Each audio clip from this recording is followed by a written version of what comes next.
আসসালামু আলাইকুম, আশা করি সবাই ভালো আছেন। আজকে আমি ওয়েব পোর্টাল বা ওয়েবসাইটের নতুন একটি সিস্টেম নিয়ে আলোচনা করব। সেটি হচ্ছে, আমরা অনেক সময় যে কোনো ওয়েবসাইটে ঢোকার পরেই আপনাদের সামনে ঠিক এরকম একটি ইন্টারফেস শো হয়।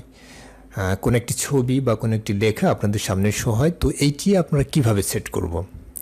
তো এটি সেট করার জন্য আপনাদেরকে আপনাদের নির্ধারিত যে ওয়েব পোর্টাল, এই ওয়েব পোর্টালের ভিতরে চলে যেতে হবে। যাওয়ার পরে এখানে দেখেন বাম সাইডে যে কন্টেন্টস আছে, ট্যাক্সোনমি আছে এবং ব্লগস আছে, মেনু আছে। এর ভিতরে আপনারা এই ব্লগস অপশানে একটি ক্লিক করবেন। তো ব্লগস অপশানে ক্লিক করার পরে আপনাদের সামনে এরকম একটি ইন্টারফেস শো হবে। এখান থেকে আপনারা এই যে ডান সাইডে দুটি অপশান আছে, একটা হচ্ছে সেভ ব্লগস আর একটা হচ্ছে ক্রিয়েট ব্লগস। আপনারা ক্রিয়েট ব্লগস এই অপশানে আপনারা ক্লিক করবেন। তো ক্রিয়েট ব্লগস অপশানে ক্লিক করার পরে আপনাদের সামনে এরকম একটি ইন্টারফেস শো হবে। এখানে বাংলা এবং ইংলিশে আপনাদের যে ছবি বা যে রিলেটেড ভিডিও আপনারা দিতে চান, ঠিক সেই রিলেটেড ছবির একটা বর্ণনা বা একটা টাইটেল এখানে আপনারা দিয়ে দেবেন। তো আমি এখানে দিলাম, ধরুন, ওয়েব পোর্টাল আপডেট। তো এটি ঠিক ইংলিশে একইভাবে আপনাদের এখানে লিখে দিতে হবে যে ওয়েব পোর্টাল আপডেট। তো এটি লিখে দেওয়ার পরে আপনার ডাইন সাইডে যে এই অংশটি আছে পার্সেল, এই পার্সেলের উপরে একটি ক্লিক করবেন। করে এখান থেকে এই মাঝখানে যে অংশটি আছে যে ডিফাইন্ড টেমপ্লেট পপ আপ, এই অপশানটিতে আপনারা একটি ক্লিক করবেন। তো আর এই ওয়েব পোর্টাল আপডেটের এই যে টাইটেলটা এখানে একটু কপি করে রাখবেন, রেখে এখানে বডিতে ঠিক এই ওয়েব পোর্টাল আপডেট এই টাইটেলটি এখানে দিয়ে দিলেন।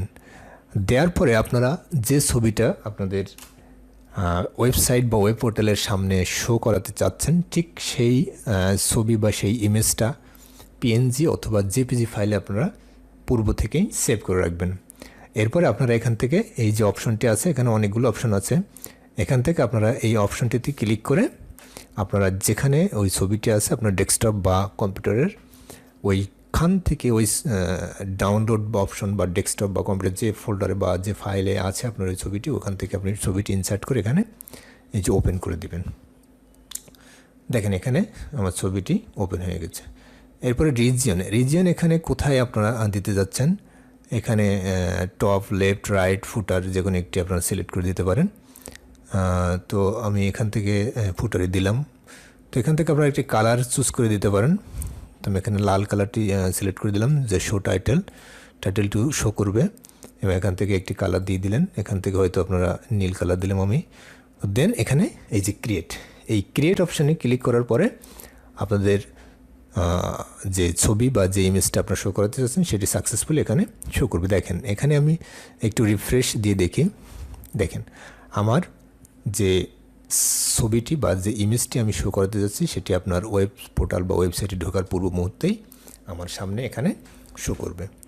তো আশা করি বুঝতে পেরেছেন যে কীভাবে আপনারা আপনাদের একটি বিশেষ ইমেজ বা বিশেষ একটি লিঙ্ক বা বিশেষ একটি ছবি বা বিশেষ একটি ভিডিও আপনারা কীভাবে আপনাদের ওয়েবসাইটে আপনারা প্রবেশের পূর্ব মুহূর্তে সেট করবেন। এবং আপনি যদি এইখানে ক্লিক করেন তাহলে আপনার ওই যে ইউআরএল, আপনার যে ওয়েবসাইটের যে ইউআরএল, ওই ওয়েবসাইটের যে ইউআরএলটি আছে আপনার ইউটিউব চ্যানেলে, ওই ইউটিউব চ্যানেলে আপনাকে সরাসরি সেখানে সাইটে নিয়ে যাবে। তো আশা করি বুঝতে পেরেছেন যে কীভাবে আপনারা আপনাদের ওয়েব পোর্টাল বা ওয়েবসাইটের ঢোকার পূর্ব মুহূর্তে আপনার একটি ছবি বা একটি ভিডিও আপনার সামনে সেট করবেন। তো সাথে থাকার জন্য ধন্যবাদ। আর আপনি যদি আমার এই চ্যানেলে নতুন দর্শক হয়ে থাকেন তাহলে অবশ্যই চ্যানেলটি সাবস্ক্রাইব করে রাখবেন এবং পাশে থাকা বেল বাটনটি প্রেস করে দেবেন। এই রিলেটেড কোনো বিষয় যদি আপনাদের প্রশ্ন থেকে থাকে তাহলে অবশ্যই আপনারা কমেন্ট বক্সে লিখবেন। আমি পরবর্তীতে সেই বিষয়ে আমি বিস্তারিত আলোচনা করার চেষ্টা করব। তো সবাই সুস্থ থাকবেন, ভালো থাকবেন, এই কামনা শেষ করছি। আল্লাহ হাফেজ।